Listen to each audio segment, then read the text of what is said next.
shir u dhaxeeya madaxda dawladda dhexe iyo sidoo kale madaxda maamul goboleedyada xubnaha ka dawladda dhexe ayaa gelinka dambe ee maanta ka furmi doona madaxtooyada Soomaaliya sida ay noo xaqiijiyeen mas'uuliyiin ka tirsan madaxtooyada.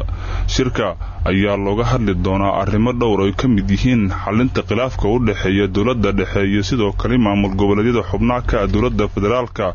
iyo sidii dawladda dhexe iyo maamul goboleedyada iskaga kaashan lahaayeen dagaalka ka dhanka al-shabaab si dalku uu noqdo nabadgelyo isla markaana al-shabaab looga saaro. Hogaamiyaasha maamul goboleedyada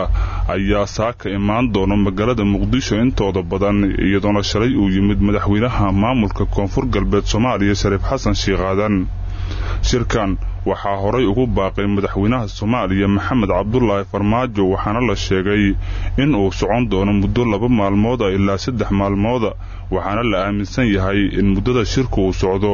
uu hareyn doono buuq iyo kala qaybsanaan madaxda dhexdooda.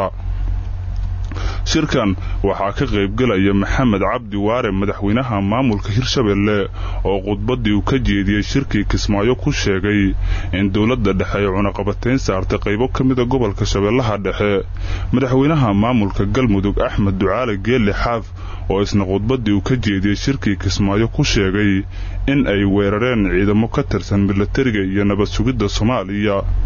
madaxweynaha maamulka Puntland Cabdiweli Maxamed Cali Gaas oo gudoomiyaha golaha iskaashiga maamul goboleedyada golahaas oo dawladda dhexe aysan aqoonsaneyn isla markaana lagu dhisay shirkii magaalada Kismaayo.